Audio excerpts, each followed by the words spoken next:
नमस्कार दोस्तों, बिहार में चुनाव होने हैं। ये चुनावी साल है और इस चुनावी साल में बिहार में इस वक्त राजनीतिक रूप से कहें तो माहौल गरमाई हुई है। सत्ता पक्ष और विपक्ष आमने सामने है। लगातार नेताओं के बयान भी आप सुन रहे हैं।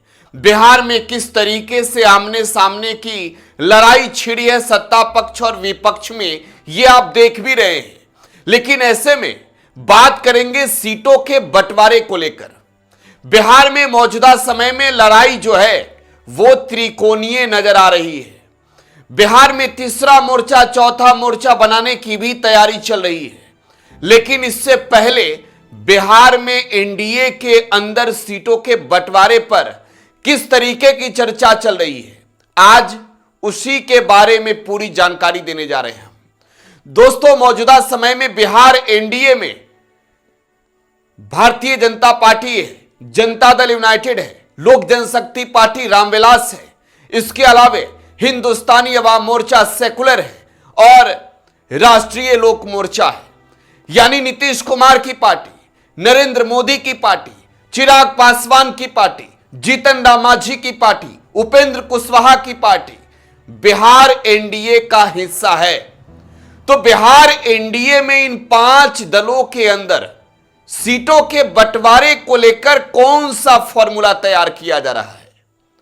देखिए, 2025 के बिहार विधानसभा चुनाव के फॉर्मूला को तो बताएंगे ही, लेकिन पहले 2020 का आपको बता देते हैं, क्योंकि चिराग पासवान के बयान आज की तारीख में एनडीए के दलों के लिए बड़ी टेंशन बन चुकी है। चिराग पासवान का यह दावा कि वो बिहार के 243 सीटों पर चुनाव लड़ेंगे, चिराग पासवान का यह कहना कि बिहार में अपराध में बेतहाशा वृद्धि आई है, अपराधी बेलगाम है, यह दर्शाता है कि एनडीए के अंदर सीटों के बंटवारे पर आज की तारीख तक सब कुछ ठीक नहीं चल रहा है। फॉर्मूला अंदर से आ चुका है, अंदर से फॉर्मूला आ चुका है, यानी कि बीजेपी जेडीयू के खेमे के अंदर से कि रणनीति किस बात पर बन रही है, मुहर कहां लग रहा है, कौन कितना कमजोर होगा। अब देखिए, पहले तो आपको हम 2020 में लिए चलेंगे, जहां चिराग पासवान ने 138 सीटों पर अपने कैंडिडेट उतारे थे। दोस्तों, लोक जनशक्ति पार्टी के कैंडिडेट उतारे थे। चिराग पासवान तब एनडीए का हिस्सा नहीं थे। उपेंद्र कुशवाहा भी बिहार चुनाव में एनडीए का हिस्सा नहीं थे, क्योंकि कुशवाहा ने तीसरा मोर्चा बनाया था, जिसमें तब उनकी पार्टी आरएलएसपी, तब जो है वो बहुजन समाज पार्टी और असदुद्दीन ओवैसी की पार्टी एआईएमआईएम मिलकर चुनाव लड़ी थी 243 सीटों पर। सीमांचल में ओवैसी ने जीत हासिल की थी 5 सीटों पर। इसके अलावा बसपा ने 1 सीट जीती थी, जमा खान जीते थे।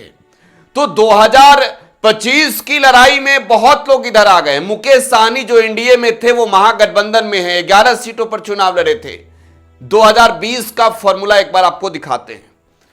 ये 2020 का फॉर्मूला देखिए, 2020 के चुनाव का फॉर्मूला इस ग्राफिक्स से समझिए। 2020 के बिहार विधानसभा चुनाव में जनता दल यूनाइटेड, भारतीय जनता पार्टी और हम और वीआईपी मिलकर चुनाव लड़ी थी। तब 4 पार्टियां थी। बीजेपी 110 सीट पर चुनाव लड़ी, जेडीयू 115 सीट पर चुनाव लड़ी, हम 7 सीटों पर चुनाव लड़ी और वीआईपी 11 सीटों पर चुनाव लड़ी। हम आपको इसमें सब कुछ बता भी रहे हैं। 110 सीटों पर चुनाव लड़ी भारतीय जनता पार्टी ने बिहार में 74 विधानसभा सीटों पर जीत हासिल की थी। 115 सीटों पर चुनाव लड़ी जनता दल यूनाइटेड ने मात्र 43 सीटें जीती थी। हिंदुस्तानी अवाम मोर्चा 7 सीटों पर चुनाव लड़कर 4 सीट जीती थी। वीआईपी 11 सीटों पर चुनाव लड़के 4 सीट जीती थी। 115 सीट पर नीतीश कुमार की पार्टी ने अकेले चुनाव लड़ा था, अकेले। 110 भाजपा को दिया था। तो देखिए, उस वक्त जो है वो जेडीयू तीसरे नंबर पर चली गई विधानसभा के अंदर, आरजेडी नंबर 1 पर रही, 75 सीट राजद ने जीते, बीजेपी ने 74, लेकिन सीधे 43 पर नीतीश कुमार की पार्टी पहुंच गई, 81 से 43। तो नीतीश कुमार की पार्टी की हालत 2020 में खराब हुई थी और तब यह बताया गया, तब इस बात की चर्चा खूब हुई कि नीतीश कुमार को 43 सीटों पर सिमटा देने वाले नेता का नाम चिराग पासवान है। 2024 के लोकसभा चुनाव से पहले चिराग ने तय किया कि वो आएंगे, मिलकर लड़ेंगे और 2024 का एनडीए के साथ उन्होंने चुनाव लड़ा। लोकसभा का 5 सीटों पर चुनाव लड़कर 5 सीटें जीती। लोक जनशक्ति पार्टी रामविलास ने, नीतीश कुमार की पार्टी जेडीयू और बीजेपी ने 12-12 सीटें बिहार में जीती थी। खैर, अब इससे आगे चलते हैं। मांझी ने भी 1 सीट जीत लिया था। तो उस वक्त जो चर्चा थी, अब 2025 में वैसी तस्वीर नहीं है, लेकिन चिराग पासवान के बयान आज भी बता रहे हैं कि नीतीश कुमार से उन्हें खास नाराजगी है। नीतीश कुमार को वो बकसने वाले नहीं है और इस चुनाव में 243 सीटों पर अगर चुनाव लड़ने का दावा चिराग पासवान करते हैं तो यह दर्शाता है कि हो सकता है इस बार और बवंडर हो जाए, और बवंडर हो जाए। तो देखिए 2025 के सीटों का बंटवारा कैसे हो रहा है, फॉर्मूला क्या तैयार है, हम आपको ग्राफिक्स के जरिए दिखा रहे हैं। ये एक्सक्लूसिव, ये ग्राफिक्स देखकर समझिए किसे कितनी तवज्जो मिल रही है। देखिए बीजेपी और जेडीयू बराबर सीटों पर चुनाव लड़ेगी। यहां बड़ी बात मैं कह रहा हूं क्योंकि बिहार विधानसभा चुनाव में भारतीय जनता पार्टी ने 1 सीट ज्यादा लड़ी थी और सीट आया कितना, तो बराबर। तो देखिए बिहार विधानसभा के चुनाव में बराबर बराबर सीटों पर चुनाव लड़ेगी बीजेपी और जेडीयू। बीजेपी और जेडीयू। अब मैं चाहूंगा कि एक बार अब वो नंबर्स भी दिखाई जाए, वो नंबर्स भी आपको दिखाई जाए। जेडीयू बिहार में 102 सीटों पर चुनाव लड़ेगी। जनता दल यूनाइटेड बिहार में 102 सीटों पर चुनाव लड़ेगी। इसके अलावे भारतीय जनता पार्टी के खाते में भी आप 102 सीट ही देख सकते हैं, तो 204 सीट तो हो गया। लोक जनशक्ति पार्टी रामविलास को 27 सीट मिलती हुई नजर आ रही है। 27 नंबर है लोक जनशक्ति पार्टी रामविलास के लिए।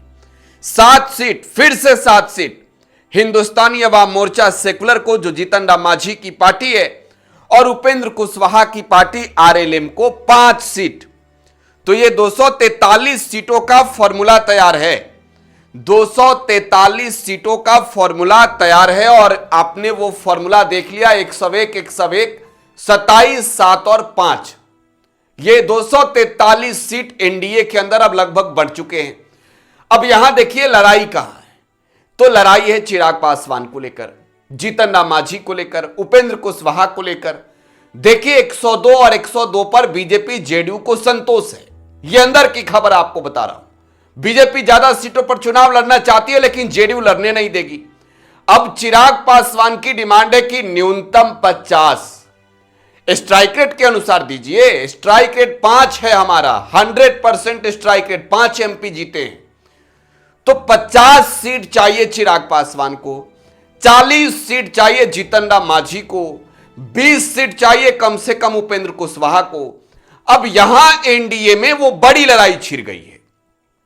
एनडीए में बातें यही नहीं बन पा रही, बस जैसे ही ये बात बने तो देखिए उपेंद्र कुशवाहा की पार्टी को 5 सीट क्यों मिल रहा है और मांझी की पार्टी को 7 सीट क्यों। मांझी ने 7 सीटों पर चुनाव लड़कर 4 सीटें जीती है। विधानसभा के चुनाव की मैं बात कर रहा हूं, बिहार विधानसभा चुनाव की। उपेंद्र कुशवाहा ने बिहार में तीसरे मोर्चे में सबसे ज्यादा सीटों पर चुनाव लड़कर 0 सीट जीती। इसके अलावा अगर उपेंद्र कुशवाहा स्वयं हारे थे, मैं फिर कह रहा हूं उपेंद्र कुशवाहा स्वयं हारे थे। अब इसके अलावा अगर आप चलें तो जीतन राम मांझी ने 1 सीट लोकसभा में लिया, 1 सीट जीत कर दिया।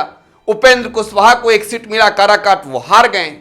तो ऐसे में 5 सीट उन्हें, 7 सीट मांझी जी को, और चिराग पासवान पर आज की तारीख में सस्पेंस है। खैर देखना होगा, बहुत होगा तो 1 सीट बढ़ेगा, मात्र 1 सीट, 28 तक जा सकता है आंकड़ा। एनडीए के अंदर की सीटों के बंटवारे का यह पूरा फॉर्मूला था। फिलहाल आप टुडे बिहार न्यूज के साथ बने रहें, धन्यवाद।